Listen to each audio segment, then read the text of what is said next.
Gary of the Steelers grabs it on his own 12. Behind fine blocking, he cuts to the sideline, and he seems to be away for a score. But just look at Tunnell come after him.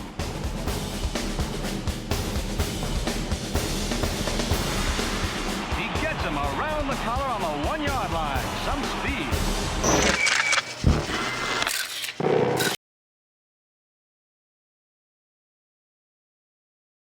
He was the first African-American player for the New York Giants.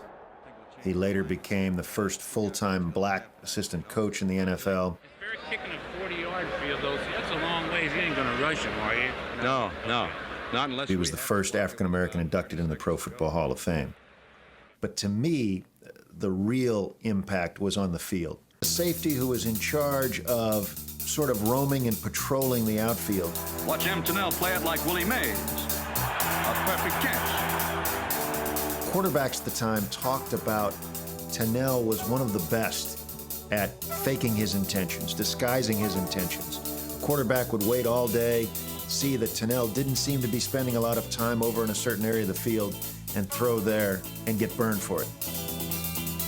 Bobby Lane called Tunnell the best in the business at that.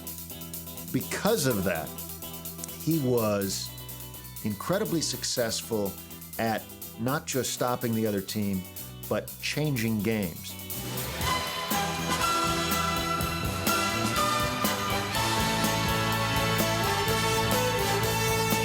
In 1952, Emlen Tunnell had more combined yards on kick returns and interceptions than the Giants' top running back did rushing.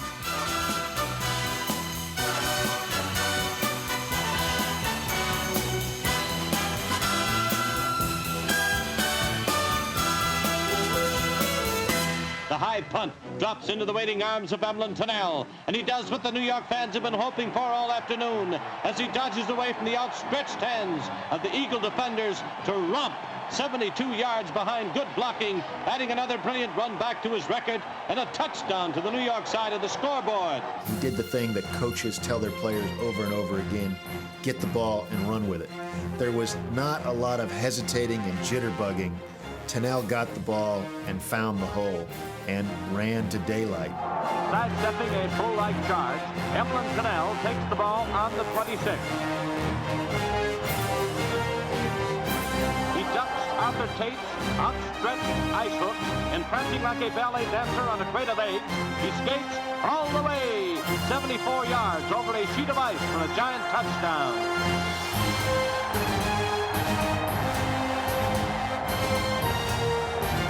Tunnell missed only one game in his 14-year NFL career with the Giants and Packers. He retired as the NFL's career leader in punt returns and interceptions. 4 decades later, his 79 interceptions are still second all-time, behind only Paul Krause's 82. You hear stories today about this cornerback or this safety doesn't have many interceptions because quarterbacks don't test him. Well, that was certainly the case with Tunnell, and yet he still was the NFL career leader in interceptions when he retired. He didn't wait for the game to come to him. He went and made plays. And that idea that you could have a game breaker on the defensive side of the ball more or less originated with Emlen Tunnell. You know, he is an amazing piece of our history. Saving 2 lives, guardian ethos, honor, respect, devotion to duty. He hits all the marks. Following the war, Emlen finished out his collegiate career playing 2 seasons at the University of Iowa. Undrafted out of college, Emlen's legend would continue to grow with the story of him hitchhiking to the Polo Grounds in New York, where he walked into the Giants' offices and asked Jack Mara for a tryout. You know, Emlen he showed up one day. Emlen never had a driver's license, and so he hitchhiked everywhere. See, back then, your scouting was basically done by reading Street and Smiths. That's how my dad did it, and you know, they didn't have many scouts back then. There wasn't any, you know, tapes or videos on anybody. It was basically what you read in Street and Smiths that kind of dictated who you were going to draft, and then occasionally you might go out and watch him play in college. But they literally knew nothing about Emlen until he showed up and asked for the tryout. And sure enough, in 1948, Emlen Tunnell became the first African American to suit up for Big Blue. Bursting onto the scene is the Giants' new punt return specialist and defensive back. Tunnell escapes a trap on a punt. His nifty footwork and change of pace gains 61 yards. Watch him take off. Tunnell recorded 7 interceptions and 1 touchdown his rookie season.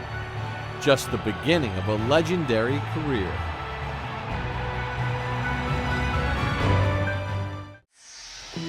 A true pioneer, Emlen Tunnell would blaze a trail by becoming the first African American to play football for the New York Giants.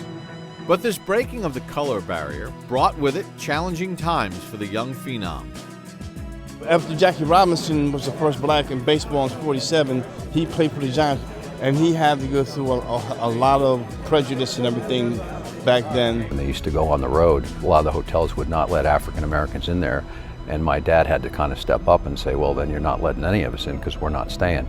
And in a way, Emlen was a pioneer at that point also. He was the first African American, and I think that comparison, Jackie Robinson, is a good one. In 1949, Emlen Tunnell entered his second season with Big Blue, and he would help turn the Giants into one of the best defensive teams in the league. He fires a long pass, a danger pass, but peerless ball hawk M. Tunnell makes the catch for New York.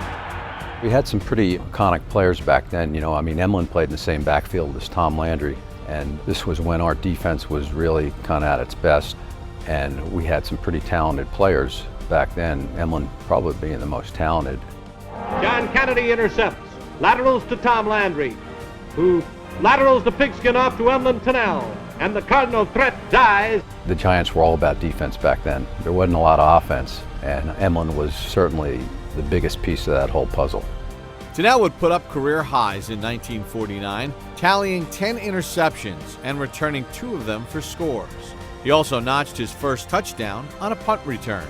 The high punt drops into the waiting arms of Emlen Tunnell, and he does what the New York fans have been hoping for all afternoon as he dodges away from the outstretched hands of the Eagle defenders to romp 72 yards behind good blocking, adding another brilliant run back to his record and a touchdown to the New York side of the scoreboard. We don't get to see a lot of the old tapes or videos of that era, so it's unfortunate that, you know, the player of today and the fan of today has really never even heard of Emlen Tunnell, because when he was a player back then, if I can compare him, he was a combination of Ed Reed and Deion Sanders. He was ahead of his time.